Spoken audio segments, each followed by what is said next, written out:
기도로 시작하겠습니다. 사랑해 주님, 오늘도 이렇게 우리가 모여서 하나님이 우리를 부르신 뜻대로 다른 교사의 모습을 가지고 나아가려고 합니다. 주님 이 시간 함께하여 주시옵고 주님 역사하셔서 정말 아버님 하나님 아버지의 그 뜻을 온전히 이룰 수 있는 그런 사명을 감당해 나가는 우리가 되어줄 수 있도록 주 역사해 주시옵소서. 감사합니다. 사랑합니다. 예수님의 이름으로 기도드립니다. 아멘. 기도합니다. 자, 저번 주에 이어서 또 역동적인 교사라는, 저번에 제가 어떤 강의를 기억하세요? 네?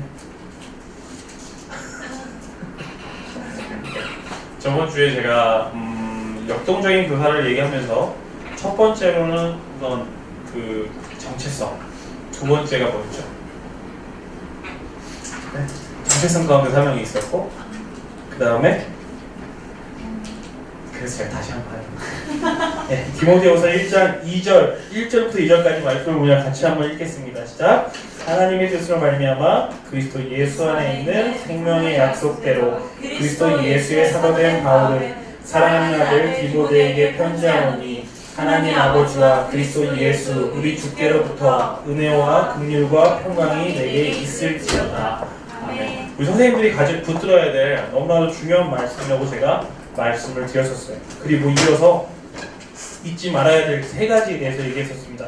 첫 번째가 사명이었고요, 두 번째가 본질이었고요, 세 번째가 기대감이었었어요. 저번주에 제가 본질을 살짝 얘기했었는데 오늘 본질부터 다시 좀 얘기하고자 합니다.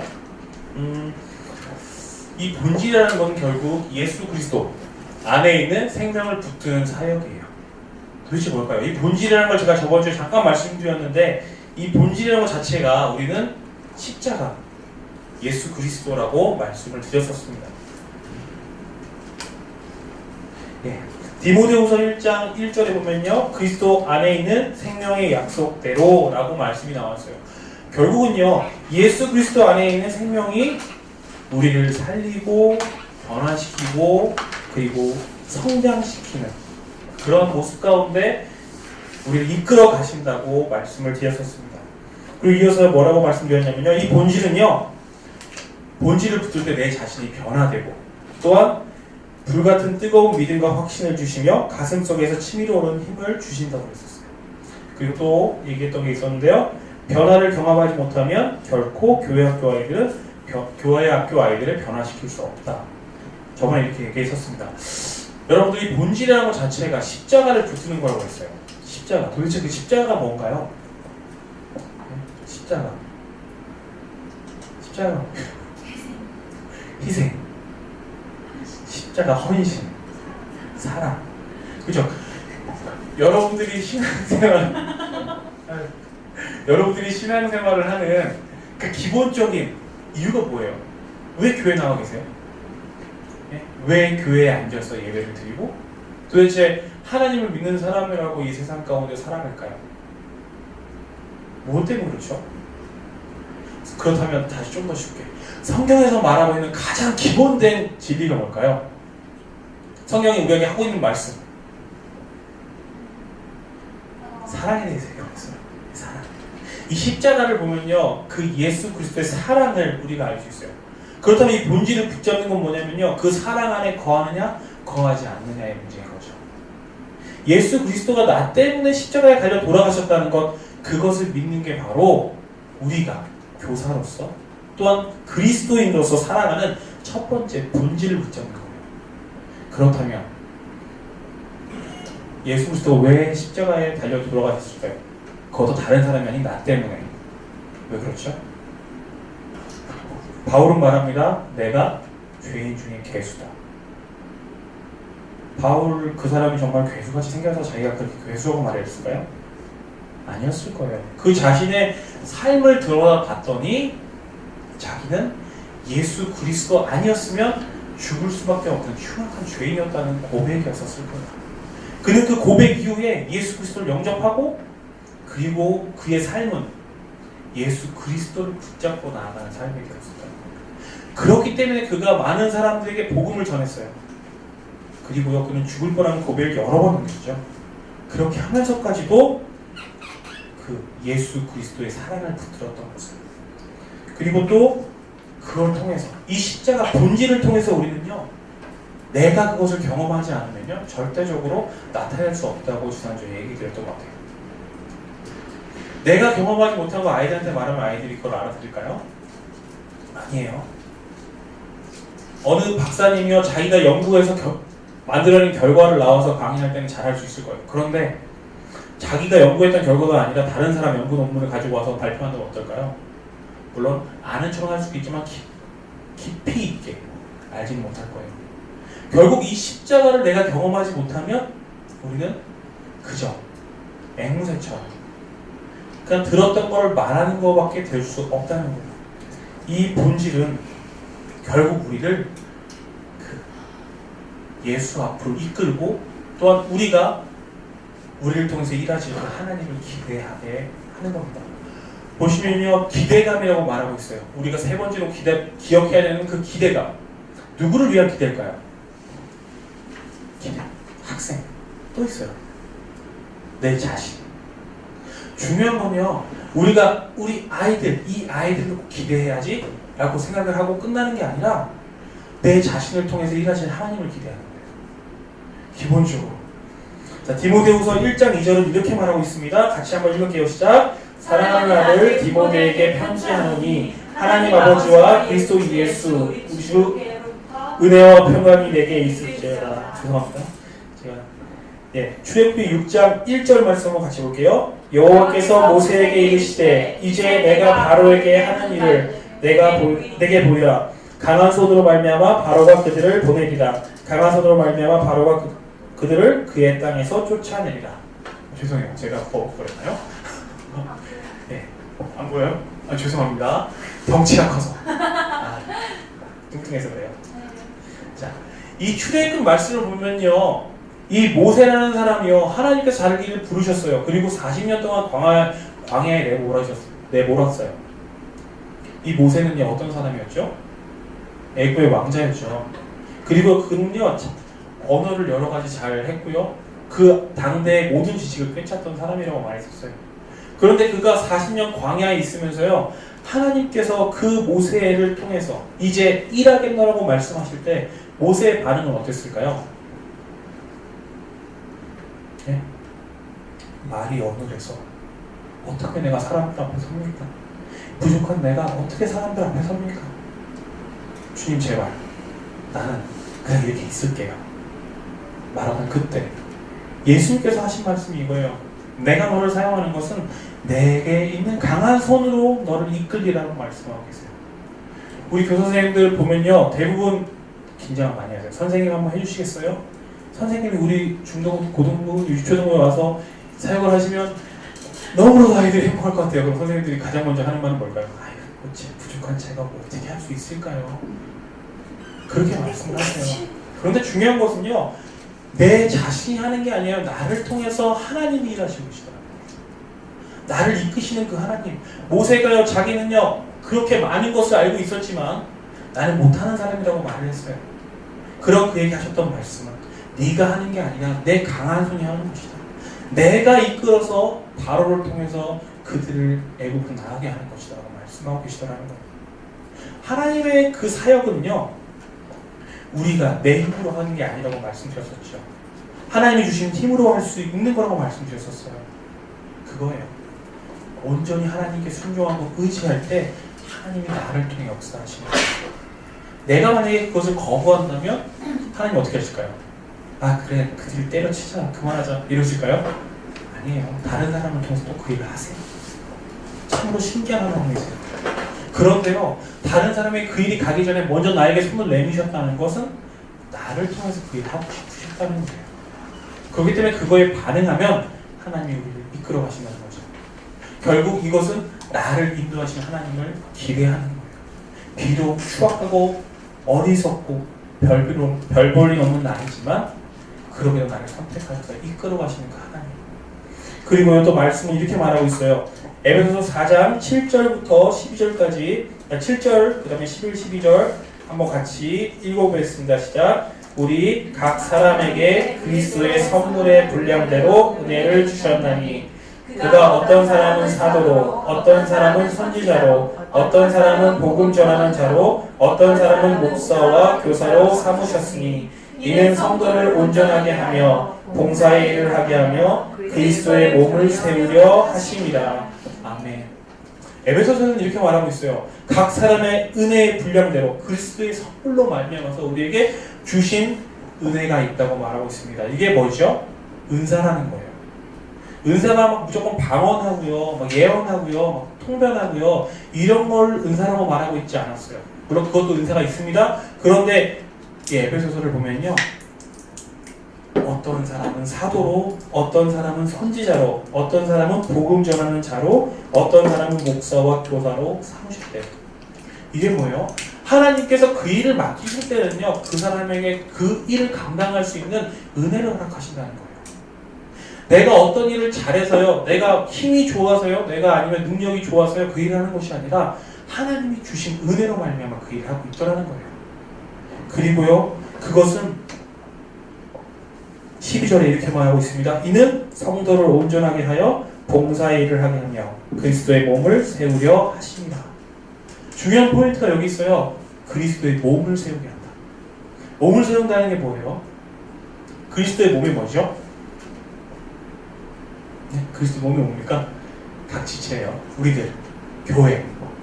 예수 그리스도를 교회의 머리라고 하셨고, 그리고 그 예수 그리스도의 몸, 지체, 그를 세우기 위해서 하나님께서 각 은사대로 우리를 부르셨대요. 그렇다면 이게 내 힘으로 할 수 있는 일인가요? 전적으로 하나님이 하시겠다는 거예요. 내가 아는 지식으로 할 수 없다는 거예요. 우리가 세상을 살아가면서요, 경험했던 그런 것들이 교회 안에 통하지 않는다는 거예요. 그런 환경들이요, 우리를 더욱더 성장시키지 못한다는 거예요.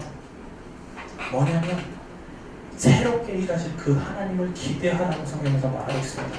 그리고 마태복음 12장 28절은요, 우리에게 말하고 있는 게 있어요. 28장 20절이요. 한번 같이 읽겠습니다. 시작. 내가 너희에게 분부한 모든 것을 가르쳐 지키게 하라. 볼지어다 내가 세상 끝날까지 너희와 항상 함께 있으리라 하시니라. 아멘. 이것은요, 모든 사람에게, 선생님들에게만 주신 말씀이 아니라요, 이 세상을 살아가는 모든 그리스도인들의 똑같이 주어진 말씀이에요. 예수 그리스도가 다시 승천하시기 전에요, 제자들에게 말씀하셨던 이야기입니다. 내가 너희에게 분부한 모든 것을 가르쳐 지키게 하라. 볼지어다 내가 세상 끝날까지 너희와 항상 함께 있으리라 하시니라. 우리가 가르쳐 지키는 것, 지키게 하는 것, 내가 하나님께 받은 그 말씀대로 살아가면서 그것을 가르쳐서 그들이 올바르게 지키게 도와주는 것, 이것이 우리가 해야 되는 일이라고 말하고 있어요. 그리고요, 그 일을 할 때요, 네 힘으로 한다고 말하고 있지 않으세요. 뭐라고 말씀하시냐면 너희와 항상 함께 있느니라. 예수 그리스도가 우리와 함께하고 계시더라고요. 그렇다면 우리가 기대할 분은요, 예수님이에요. 하나님이에요. 성령님이에요. 나를 통해서 일하실 그분. 그분을 기대하면요, 우리의 하고 있는 이 사역이 지금은 힘겹고 어려울지 몰라도 즐거운 사역이 될 수 있어요. 왜냐하면 하나님과 함께하기 때문에, 동행하는 사역이기 때문에. 우리 선생님들 그것을 경험했으면 좋겠어요. 교사를 하면서 어려운 시간이 너무너무 많이 있습니다. 애들은 정말 마음을 몰라줄 때가 너무 많이 있어요. 그런데요, 그 아이들과 함께 부딪힐 때마다 내 옆에서 든든히 나를 지키시고 계시는 그 하나님이 계시다는 것을 잊지 않는다면 그 모든 사역이 힘들지 않아요. 그리고 나를 추악한 나를 하나님께서 쓰시겠다고 하셨기 때문에 그분께 나를 맡겨드린다면 하나님이 그 일을 감당할 수 있는 힘을 주시는 거예요. 그것을 믿고 나아가는 선생님들 되었으면 좋겠습니다. 이것이 바로 교사 자신에 대한 기대, 다시 말해서 나를 사용하시는 그 하나님에 대한 기대와 더불어서 아이들에 대한 기대를 이어줄 수 있다는 거예요. 우선요, 우리 선생님들은 어떤 신앙을 갖고 있는지 고민해 보셔야 될 것 같아요. 어떤 신앙을 가지고 계세요? 예를 들어서요, 교회에서 새 신자가 와요. 교회에 새롭게 이제 새로운 신자들이 옵니다. 이제 하나님을 믿어보겠다고 와요. 그런데요, 재미난 게 있어요. 누가 전도행이나 따라서 그 그 사람들은요 신앙 패턴이 그 전도하는 사람을 똑같이 따라가요. 어떤 사람은요 새롭게 왔을 때 이분이 일주일 내내 교회만 계신 분이에요. 그럼 그걸 보고 이제 새롭게 이제 신앙생활을 하시는 분들도요 계속 교회만 계세요. 그리고 어떤 분은요 전도를 열심히 하신 분이요 전도를 계속 하세요. 그러면 그걸 보고요 전도가 꼭 필요한 거구나 생각하고 전도를 하세요. 그리고 어떤 분은요 헌금을 많이 내시는 그분을 보면서 헌금을 많이 해요. 왜 그럴까요? 신앙이라는 게 물론 하나님께서 주신 거고요. 하나님께서 이끌어 가시는 거예요. 그런데 중요한 것은 내가 어떻게 본을 보이냐에 따라서 우리 아이들도 신앙생활이 변화된다는 거예요. 내가 잘못 알고 있는데 우리 아이들이 잘할 수 있을까요? 부담이죠. 거룩한 부담으로 다가올 수밖에 없어요. 자, 선생님요, 교사는요, 무엇에 따라 아이들의 신앙의 모습이 변한다고? 뭐냐면 기준에 따라서 이 교사가 어떠한 기준을 가지고 있느냐, 어떠한 상황과 여건과 환경들을 가지고 있냐에 따라서 아이들의 기준 또한 변하게 돼요. 이게 무슨 얘기일까요? 선생님이 아이를 기대할 때요, 주일날 뭐 힘든데 학원 갔다가 뭐 일주일, 한 달에 한두 번만 와도 되지, 이렇게 하면 아이들이 어떨까요? 한 달에 한 번도 안 와요. 그런데요, 선생님이 야 너희들 교회 좀 와야지, 교회에서 열심히 신앙생활 해야 되라고 말한다면 애들이 몇 번 올까요? 두 번? 개노서까지 한 번도 안 올 때가 많이 있어요. 그런데 재미난 건요, 선생님들이 어떻게 하느냐에 따라서 시간이 짧을 땐 똑같아요. 시간이 지나면 지날수록요 아이들이 교회에 참여하는 비율이 달라진다는 거예요. 선생님이 어떻게 아이들에게 보여주냐에 따라서 이 아이들이 어떤 신앙의 노선을 갖느냐는 것이 달라진다는 거예요. 재미난 것은요, 이것이요 물론 그 교회의 영향도 있고요 선생님의 영향이 담겨져 있다는 거예요. 그것을 보고 아이들이 신앙생활을 시작해요. 그것을 보고 아이들이 하나님을 조금씩 알아가요. 그렇다면 그 선생님들 거룩한 부담이 넘칠 수밖에 없겠죠. 속담을 찾다 보니까 이런 게 있더라고요. 선생의 똥은 개도 안 먹는다고. 이 속담이요. 더럽다고 해가지고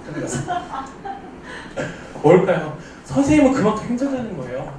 선생님의 진을 다 빼먹기 때문에 그 똥에 영양가가 없다는 얘기예요. 무슨 얘기죠? 교사는 힘들 수밖에 없다는 거예요. 왜요? 아이에게 본을 보여야 되는 자리이기 때문에. 아이들을 바르게 인도해야 하는 자리이기 때문에 그렇다면 그들보다 몇 배는 더 열심히 해야겠죠. 자, 보세요. 그렇기 때문에 이 기준은요, 강요가 아닌 본을 보여주는 사역이 되어야 된다는 거예요. 내가 어떤 신앙생활을 하고 있고 내가 어떤 삶을 살아가고 있고 이것을 아이들이 다 보고 있어요. 선생님들 어렸을 때 교회 주일학교 선생님들 보면 기억 남는 거 있으세요 혹시? 대부분 기억 안 남으시죠? 저는 혹독하게 기억나는 선생님이 있어요. 주기도문을 좀 빨리 한다고 엄청 혼내는 선생님이 있었어요. 아니 어떻게 하나님께 하는 기도를 너희는 그렇게 다자잘 외우시 주문 외우듯이 외우냐고. 그 주기도문 얼마 되지도 않는 거 막 10분 동안 천천히 묵상하면서 하래요. 초등학교 3학년 때. 그 선생님이 아직도 기억에 남아요. 왜냐면 그 선생님은 그 주기도문을 통해서 하나님의 뜻을 우리가 알 수 있다고 생각하기 때문에 계속 강요하셨어요. 그런데 그때는 몰랐는데요, 시간이 지나고 나니까요 그 주기도문이요 정말 우리의 마음가운데 와닿더라고요. 또요, 선생님들 우리 아이들에게 기억되고 싶으세요? 그러시면요 어떻게 해야 될까요? 밥 사주면 애들이 기억해 줄까요? 어떨 때 기억해 주죠? 욕할 때 기억해요? 이 욕이라는 게 막 쌍욕이 아니라요, 정말 그 아이를 잘 되라고 막 다그치는 욕 같은 것들, 그런 걸 할 때 애들이 은근히 기억을 하더라고요. 재밌어 하고. 무슨 얘기예요? 아이들이 잘 되게 하기 위해서 저번에 선생님들은 뭐라고 했어요? 섬기는 자리에 있지만 또한 그들이 바르게 세우기 위해서 존재하는 분들이라고 말씀드렸습니다. 바르게 세우게 하는 건 뭐라고 했어요? 때로는 눈물을 머금고 혼내는 일이 있어야 돼요. 때로는요 눈물을 머금고 그 아이들이 잘 되게 하기 위해서 자기의 모든 것을 투자할 필요가 있다는 거예요. 저번 주에 만나교회에 있는 김병상 목사님 설교를 듣다가 이런 예화를 들었어요. 시골에 어느 선생님이 이제 시골 초등학교에 부임을 했대요. 근데 그게 경상도 쪽인가 봐요. 너무 욕을 많이 하더래요, 아이들이. 그래서 이제 카드를 나눠주고 너희들가 욕을 하면 그 욕한 친구의 카드를 욕 안 한 친구, 욕을 들은 친구가 뺏어라. 그리고 마지막 한 학기가 끝날 때 카드가 없으면 선생님한테 엄청나게 혼날 거야 라고 말을 했대요. 근데 어떤 친구가 있었어요. 선생님을 너무 사랑하고요, 선생님 말씀에 무조건 순종하는 그 친구가 있었는데 그 얘기를 듣고 얘는 욕을 안 하고 싶었어요. 정말 꾹꾹 참고 싶었는데 버릇인지라 욕을 할 수밖에 없었던 거예요. 그리고요, 그 아이는요 어떻게 됐을까요? 그 아이가 욕을 진짜 안 해서 고쳤으면 이 예화가 되지 않겠죠. 결국 욕을 너무 많이 해서 그 카드를 다 뺏겼대요. 그리고 유일하게 그 아이만 이제 선생님한테 끌려갔어요. 그 몽둥이로 아이가 맞기 시작합니다. 10대만 맞자라고 시작하고 선생님이 3대를 때렸는데 아이가 도저히 막 참을 수가 없어서 이제 선생님 더 이상 못 받겠어요. 귀를 도는 순간 눈물을 흘리고 때리고 계시는 선생님이 계셨대요. 그 선생님이요, 때리면서 힘들어서 눈물을 흘리셨을까요? 힘들어, 팔 떨어지네. 그 아이가 정말로 욕을 하지 않았으면 하는 그 마음을 가지고 눈물을 흘리면서 때리고 계셨던 거예요. 이 아이가 그걸 보고요 어떻게 했을까요? 나머지 7대를 다 맞았대요. 그냥 안 맞아도 될 텐데 그걸 굳이 맞으면서.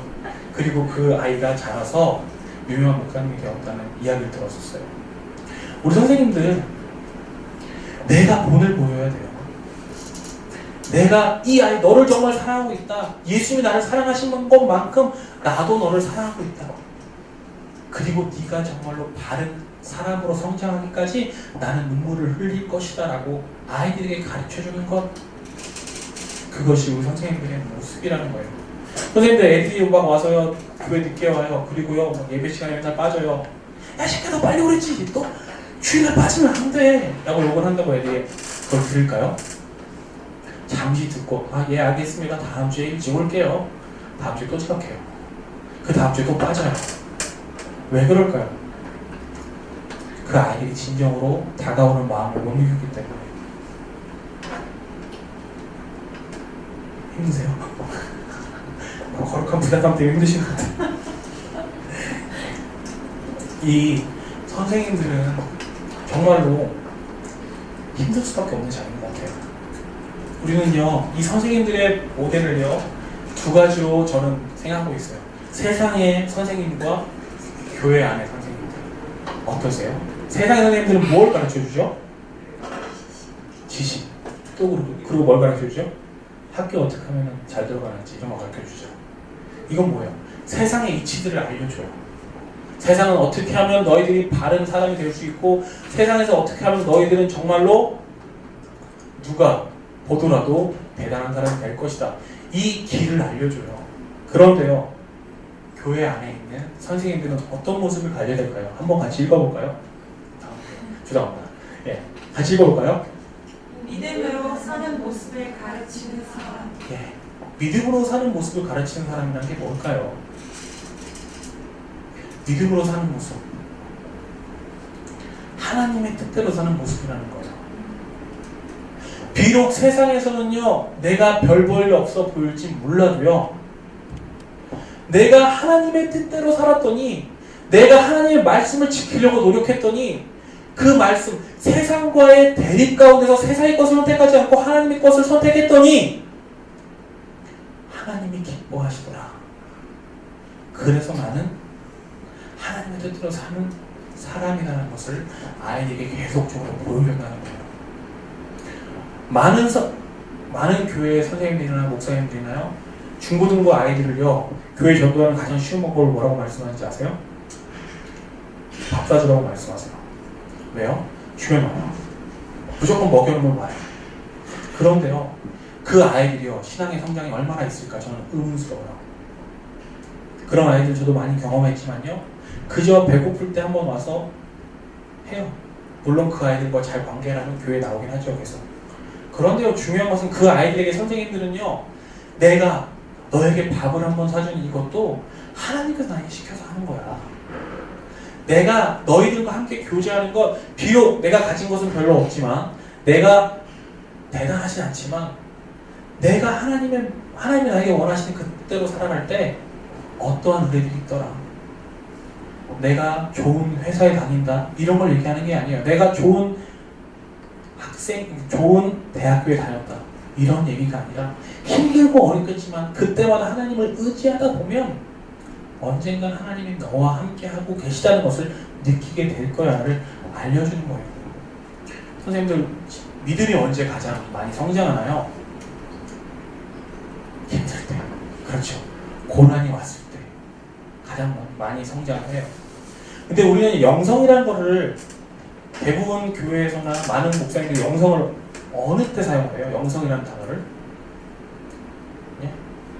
막 방언 열심히 잘하고 막 여러 가지 막 치유의 은사가 있고 영성이 뛰어나다 목이 막 갈갈하고 여러분 저분 영성이 뛰어나네 이렇게 말씀하시는데 영성이라는 건 뭐냐면요 내가 어려운 상황에 놓여져 있고 고난 가운데 있을 때마다 비록 이 상황이 나를 힘들게 하고 좌절하고 넘어지게 하지만 그럼에도 나를 이끄실 하나님을 기대하는 거예요.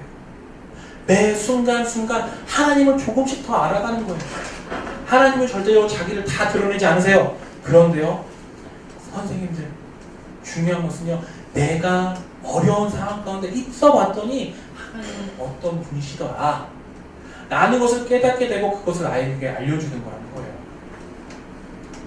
영성이라는 것은 한 번 나타나는 그런 행위 이런 것들이 아니라 계속적으로 우리 삶 가운데 축적되어 있는 하나님의 말씀을 말미암아 내가 하나님의 백성이라는 것을 인식하고 살아가는 모습 어려운 일이 와도 이것도 하나님이 이기게 해주실 것이라는 그 확신을 갖고 있는 거예요. 김연아 선수가 트리플 악셀을 할 때요 처음에 더 잘했을까요?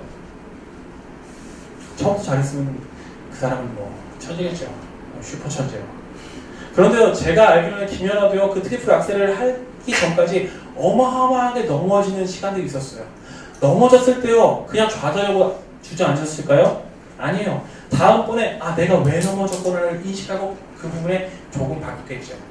그렇다고 바로 잘했을까요? 아니에요. 또 다른 부분에서 걸려서 넘어졌을 거예요. 또 넘어지고 또 넘어지고 또 넘어지고 또 넘어지고 큰 대회에서도 넘어져 보니까 어떻게 하면 조금은 되겠더라 를 생각해서 자신을 믿고 도약했을 때 성공하게 되는 것 이게 영성이라는 거예요. 믿음이라는 건 어느 순간 갑자기 생길 수가 없어요. 어느 순간 갑자기 물론 예수님을 믿을 수 있지만 어려운 환경에 놓여졌을 때 우리가 그 상황을 헤쳐나갈 수 있는 게 처음부터 할 수 있는 게 아니더라는 거예요. 좌절도 해보고 실망도 해보고 정말로 울어도 보고 하나님께 원망도 해보고 그러다가 어느 순간인가 하나님이 그럼에도 나를 이끌어 가실 거라는 것을 믿고 확신하게 되는 거죠. 그게 믿음이라는 거예요. 그러한 모습을 아이들에게 보여줘야 된다는 거예요. 그렇다면 아이들은 그 모습을 보고 우리 선생님 잘한다 박수만 칠까요? 우리 선생님 역시 멋져 그럼 끝날까요? 그것을 보고 자란 아이들은요 그대로 해요. 그것을 보고 자란 아이들은요 자기도 그렇게 해보겠다고 마음속에 다짐을 하더라는 거예요. 그것이 바로 우리가 해야 되는 일이에요. 내 삶 가운데 어려움이 닥쳐온다고 했을 때 그것을 많은 목사님이 기회라고 하죠. 왜 기회일까요? 고난을 주시는 이유는 나를 더욱더 성장시키시기 위한 하나님의 방법일 수 있기 때문에 그렇기 때문에 그 하나님을 기대하면서 묵묵히 지켜나가는 그 모습을 보는 아이들은 그 선생님을 의지하게 되고요. 믿음의 사람은 그랬더라는 것을 조금은 인식하게 돼요. 그렇게 됐을 때 아이들이 믿게 되는 거예요. 그리고요. 왜 이거부터 나오지? 이거 나오면 안 되는데? 꼬였다. 꼬였다. 죄송합니다. 잠시만요.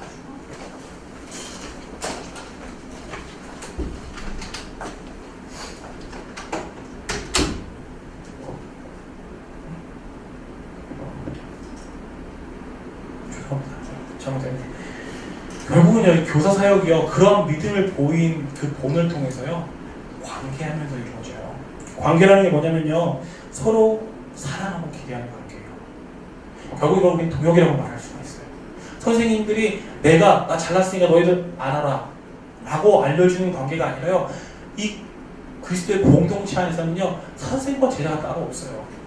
때로는 아이들에게 배우고요. 때로는 아이들 덕분에 더욱더 믿음이 성장하는 계기가 생기고요. 때로는 아이들 때문에 신앙생활하는 게 기쁠 수도 있어요. 물론 좌절되는 게 90%라면 한 10% 정도만 그렇지만 그래도 그게 어디야. 이렇게 계속적인 아이들과의 관계, 교제를 통해서 선생님들도 성장하게 돼요. 계속적인 이 관계를 통해서요. 아이들과 하나 되면서요. 그 공동체가 바른 공동체로 이루어져 간다는 거예요. 하나님께서 아까 에베소서에 보면요. 은사를 주신 이유가 뭐라고 그랬어요? 그 몸을 세우기 위해서라고 말씀하셨었어요. 그렇다면 내가 가르치고 있는 이 아이가 나를 세울 수 있는 사람도 될 수 있더라는 거예요. 그렇다면 그 관계를 그냥 무조건적으로 내 말을 넌 들어라라는 관계가 될 수 있을까요? 아니죠. 그 아이들과 함께하면서 서로 사랑하면서 기대하면서 너도 잘 되고 나도 잘 되는 공생의 관계가 되어지는 거예요. 그리고 그 관계 사이는요. 결국은요. 그 안에 치유가 일어나요. 모든 사람이 건강할 수 없죠. 특히 교회 공동체 안에 여러분들을 욕하는 게 아니라요. 교회 공동체 안에 있는 모든 사람들이요. 더 많은 상처를 갖고 있는 사람들이 많이 있어요. 상처가 없다면 교회 올 일이 없어요. 뭐 신이 뭐 필요해요. 내 힘이 있는데 내가 잘 살아가고 있는데 뭐하러 교회를 가요. 재밌는 건 교회 공동체가요. 약한 사람들의 모임이라는 거예요. 그리고요. 그 약함 가운데서 문제가 계속 일어나요.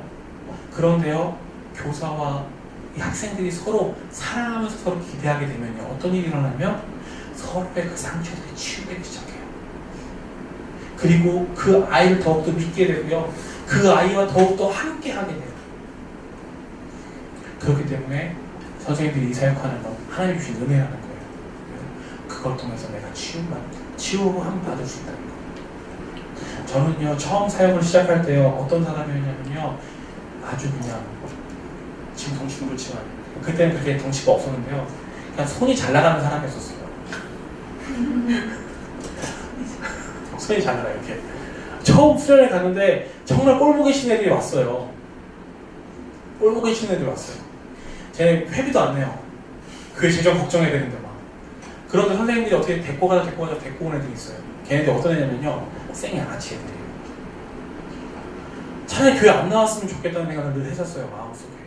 그 주일에 떠들면 가서 막 화장실 끌고 가서요 발로 쪼이트 가면서 야 차라리 나오지 마 뭐하러 나오냐 그럼 가 너 없어도 돼 이랬던 사람이었어요. 그런데 이 사건은요 수련회 처음 아이들과 갔을 때 터집니다. 얘네들이 처음부터 같이 가면 충분히 같이 갈 수 있는 애들이었어요. 시간적으로나 환경적으로나 공부를 안 하는 애들이니까 데리고 갔었으면 가는 애들인데 굳이 안 오겠다고 그러다 저녁에 따라와요. 그런데 집회를 하고 있습니다.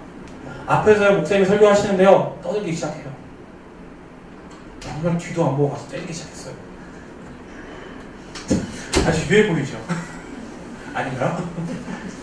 죄송해요. 그때 저는 그 기억을 하면요 정말로 부끄러운 기억이에요. 정말로 너무나도 제 자신이 부족했구나라는 걸 생각하게 돼요. 그리고요 바로 그 아이가 제가 어렸을 때 그런 모습을 하고 있었어요. 그렇게 상처받고 고통받았던 걸 그렇게 풀고 있더라고요. 그래서요 그 이후에 참 많이 회개했어요. 하나님께도 제가 정말 이런 사역자가 되면 안 되는데라는 고민을 많이 했어요. 물론 그 아이와 이야기가 잘 풀렸고요. 그 아이도 저를 너무 좋아하는 아이가 됐지만요. 저를 포장하려고 얘기하는 게 아니에요. 그렇지만 그때 제 상처를 깨닫게 됐고 저는 상처가 없는 사람으로 생각했었거든요. 그러면서 제 자신이요 치유되더라고요. 나 같은 쓸모없는 인간도 하나님이 쓰시는구나 라는 걸 알고 나니까 조금씩 제 자신도 변화가 일어나더라고요. 그러다 보니까 단점은요 선생님을 다 그치지 못해요. 그러다 보니까 애들이 교회 빠져도요 그래 다음 주에 나오면 되지 그렇게 되더라고요. 그런데 이렇게 상처가 치유되는 건 교사도 그렇다는 겁니다. 아이들만 그렇거든요. 아이들이 또한 그 믿음의 선생님들을 볼 때마다 맞아 저렇게 신앙생활하는 게 맞아라는 것을 느낄 때마다요 그들도요 치유가 일어나요. 파괴되는 가정들이요 부모님을 이해하는 아이들도 되고, 정말 이 교회 공동체가 잘 성장하면요, 그 아이들을 바로 세워지게 돼요. 지금 많은 문제들이 일어납니다. 청소년들 문제가 많은 거 아시죠? 뭐 지네끼리 술 먹는 거는 이제는 뭐 아주 귀여운 애교죠. 그 이상의 것들을 많이 해요. 그런 무너져가는 그 아이들에게 버팀목이 되어줄 수 있는 곳이 바로 이 교회라는 거예요. 왜요? 하나님 말씀으로 이루어지는 공동체이기 때문에. 세상의 방법대로 그 아이들은요, 그냥 쓰레기예요. 그런데요, 하나님의 공동체인 이 교회 안에서는요, 그 아이들에게 기대할 수 있어요. 왜요? 하나님의 복음이 그 아이들에게 심겨지면 그 아이들이 변화되거든요. 하나님의 복음이 그 아이들에게 심겨지면 그 아이들이 새로운 사람이 돼요. 하나님의 복음이 그 아이들에게 심겨지면 그 아이들은 우리가 생각하지 못했던 놀라운 능력을 가진 아이들이 되더라는 거예요. 왜요? 하나님이 치유하시기 때문에. 그 관계를 통해서 새롭게 하시고 변화시키시기 때문에. 그렇기 때문에 이 교회 공동체는 희망이 있어요. 우리가 보기엔 희망이 없어 보이지만 그럼에도 희망이 있어요. 왜요? 하나님이 계시기 때문에. 그리고요, 관계를 통해서 받은 상처는 반드시 관계를 통해서 치유된다는데요. 그거죠. 아이들이 대부분 부모님에게 상처를 받아요. 그런데요, 교회 와서요, 아이들이 어른들을 싫어하는 이유 중에 하나가요, 어른에 대한 불신이잖아요. 우리 이해해주지 않아. 저 사람들 자기네 얘기만 해. 그런데요, 선생님들이 희생하고 그 아이들을 보듬어 주면 어떤 상황이 오냐면요, 이 아이들이요, 아, 믿음직한 어른이 한 명은 있구나. 그게 되면 부모님들도 이해하게 되더라고요. 참 신기해요. 그 아이 마음 가운데 하나의 말씀이 들어가고 그 선생님들의 희생이 들어가면 그 아이가 변하는 것뿐 아니라 그 가정이 변해요. 그 가정이 새로워져요. 아주 큰 막중한 사명이 있으시죠. 가정까지 변화시키는 사명을 제가 부여했습니다. 지금. 선생님들 되게 중요해요. 그리고요, 이 사역은요, 그 부다우리 교회 신정철 목사님이 말하는 건데요, 손바닥 뒤집기 사역이래요. 왜냐면요, 얘네들 오냐오냐 잘 다질러오면요, 이제 교회 가자 하면요, 등 돌려요. 참 쉬워요, 걔네들은. 그런데요, 그럼에도 불구하고 눈물을 뿌리면서 그 아이들과 함께 해야 된다는 거예요. 분명 이 아이들이 나를 이제 좋아해 주는 것 같아요. 그런데요, 그 다음 주에 가면요, 누군지 생각도 안 해줘요. 이게 그 사역이에요. 왜냐하면 이 아이들은 이미 불신이 팽배한 상태이기 때문에, 아주 많은 곳 가운데서 자기 울분이 있는 상태이기 때문에 이 아이들은요, 어떤 사람도 이해하지 않으려고 해요. 그런데요, 그것을 뚫는 것이 바로 관계라는 거죠. 내가 너를 위해서 희생할 준비가 되어 있어 라는 그 모습을 갖는 것이 중요하다는 것입니다. 선생님, 그리고 또 아이들을 기대하는 게 있어요. 아이들을 기대하는 부분. 아이들을 기대하는 건 어떻게 나타낼 수 있을까요? 주의가 빠져도 오냐오냐 잘 빠졌다. 이 기대하는 걸까요? 아니면 아까 말씀드렸지만요, 선생님은 기준을 삼아야 된다고 했어요. 기준. 그 기준이라는 게 도대체 뭘까요? 기준.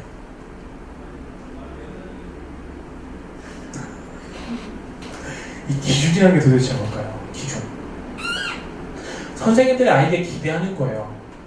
선생님들이 어떤 기준을 갖고 있느냐에 따라서 아이의 시장이 달라진다고 말씀드렸었어요. 선생님들이 우리 아이들, 너네 그래 기도생활 하든 말든 그냥 난 너야 별로 상관없어, 그냥 주일날만 너를 관리할게 라고 기대한다면 그 아이들도 선생님들을 어떻게 생각할까요? 주일날 한번 만나는 사람, 이 정도로만 생각을 해요. 선생님들 평일에 그 아이들을 만나보세요. 안 만나시죠? 심각하게 고민하셔야 됩니다.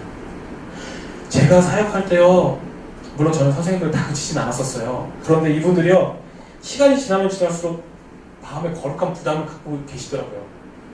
50대는 아저씨 집사님이요, 아이들에게 다가가는 방법을 몰랐어요.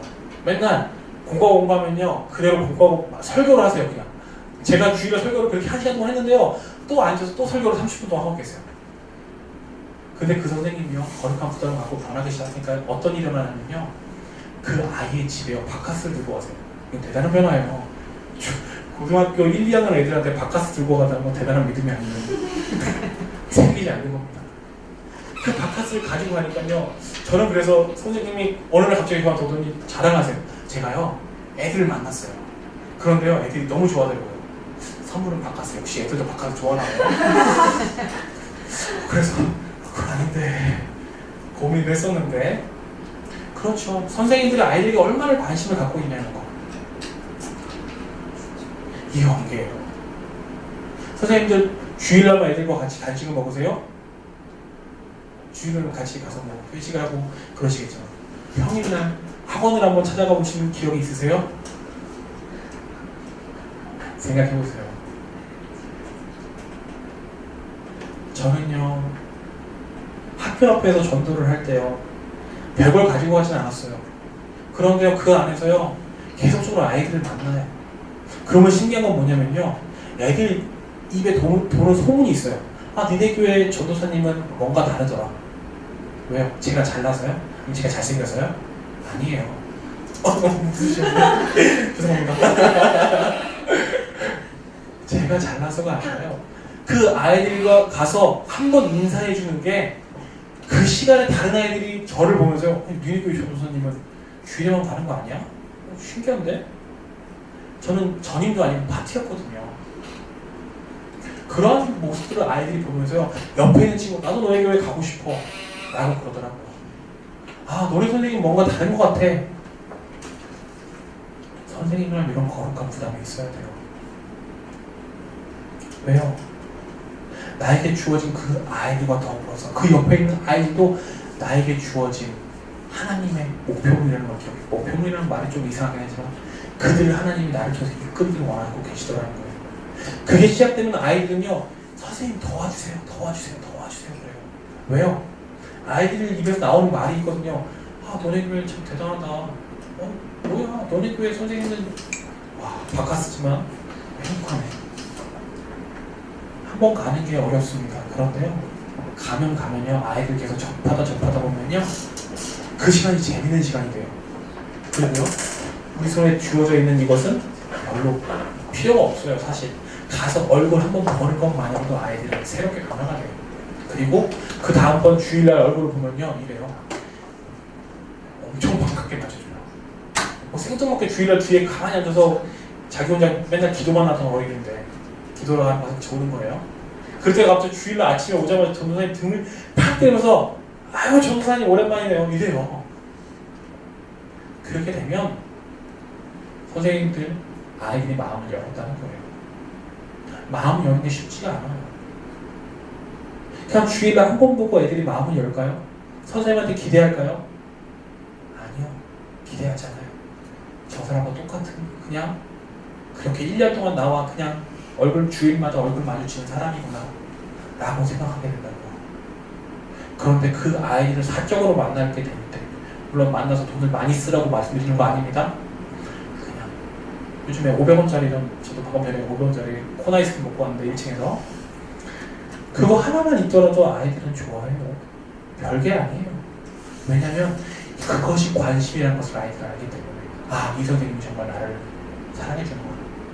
그리고요 전화 자주 하세요? 안 받죠? 수신 거부해놓고.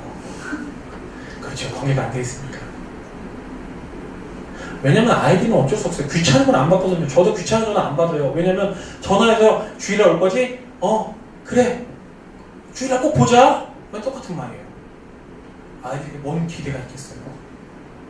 또 똑같은 말 할 거고, 주일날 안 나가면 또 잔소리 할 거고. 그런데 내가 먼저 보여주면 아이들은 따라오더라는 거예요.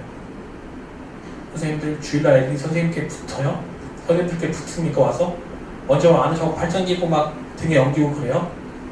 중학교, 고등학교 애들은 원래 그렇지 않지만 또 여선생님들은 더 안 그러죠 애들이. 그런데요 얘들이요 관계가 되면 이 사람이 정말 나를 생각하고 있는 사람인 것을 알게 되면요 어떻게 하냐면요 자기 모든 것을 보여주기 시작해요. 나중에는요 그냥 때리는 것도요 그냥 장난처럼 돼버려요. 때리는 게 진짜 막 쇠팔 갖다 때린다는 게 아니라 만나면 그냥 자연스럽게 엉덩이 한번 때리고 막 그냥 헤드락 한번 하고 이게 자연스러운 일상이 돼버려요. 물론 무서운 선생님들한테 그렇게 하라는 건 아니에요. 그러면 성추행법에 걸릴 수 있어요.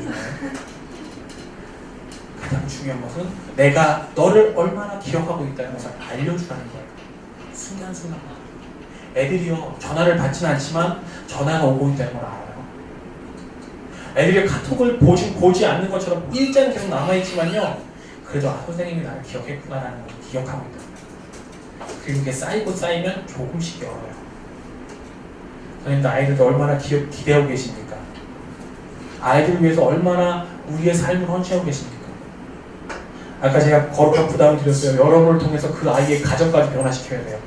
여러분을 통해서 그 아이의 친구들까지 변화시켜야 된다는 거예요. 그게 선생님들에게 주어진 사명이에요. 그렇게 될 때 그 아이들은 정말로 그 선생님의 모습을 보면서 나도 그러한 선생님이 나중에 되고 싶다 라고 생각하게 될 거예요.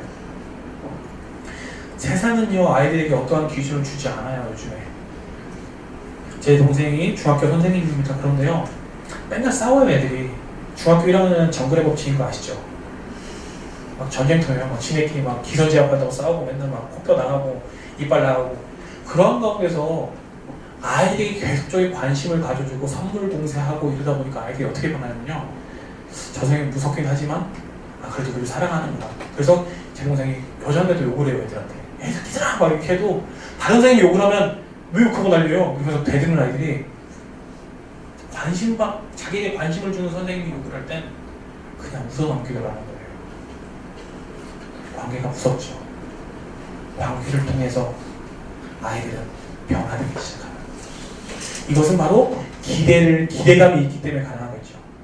아이들을 기대하고 나를 통해서 일하실 그 하나님을 기대할 때 가능한 거예요.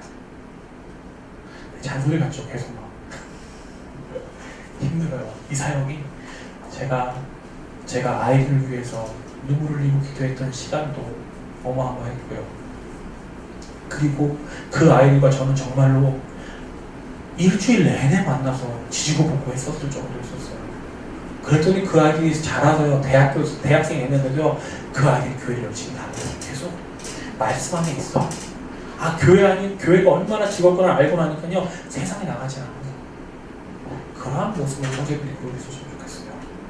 그것은 선생님들이 시간도 투자해야 되고 마음도 투자해야 되고 가지고 있는 모든 것을 쏟아 부어서 그 한 명이 바로 세워줄 수 있다면 하나님이 선생님들을 세우신 그 이유가 나타나기 시작되는 거예요. 그것을 기억하시면서 힘들고 또 손바닥을 계속적으로 뒤지는 사역이지만 그럼에도 계속적으로 뿌리시기 바랍니다. 그렇다면 언젠가는 10년 후일 수도 있습니다. 언젠가는 그 아이들이 변화된 모습을 조금씩 보게 되실 거예요. 늘 하나님께 기도하고 그 아이들의 이름을 보면서 계속적으로 기도하시고, 그렇다면 그 아이들이 변화되고 하나 되고 이 교회 안에서 정말로 아름다운 관계를 이루어갈 거예요. 그것을 기대하면서 언젠가 우리 아이들도 하나님 안에 멋있는 사람이 되겠지라는 그 부푼, 어떻게 보면 좀 과장된 기대감을 가지고 사역하시면 힘들지만 견딜 수 있는 힘을 또 하나님이 주실 거라는 것을 기억하면서 우리가 열심히 주님의 일을 감당했으면 좋겠습니다. 기도하겠습니다. 하나님, 부족한 종이 조금이나마 아는 것을 가지고 이야기했습니다. 하나님, 우리 선생님들 기억하시고 우리 선생님들에게 힘을 주시고 함께 하심을 늘 깨닫게 하심을 말미암아 우리 선생님들에게 맡기신 그 영혼들을 바르게 잘 양육할 수 있는 힘을 주시고 능력을 주시옵소서. 또한 우리를 사용하시는, 우리를 이끌어 가시는, 우리와 함께 하시는 그 하나님을 기대하게 하시고 그것을 통하여서 우리 아이들 기대함으로 정말로 바른 신앙인으로 우리가 가르칠 수 있도록 주여 역사하여 주시옵소서. 늘 함께하여 주시옵고 늘 붙들어 주심을 감사하며 거룩하시고 자비로우신 예수님 받들어 간절히 기도드립니다. 아멘. 감사합니다.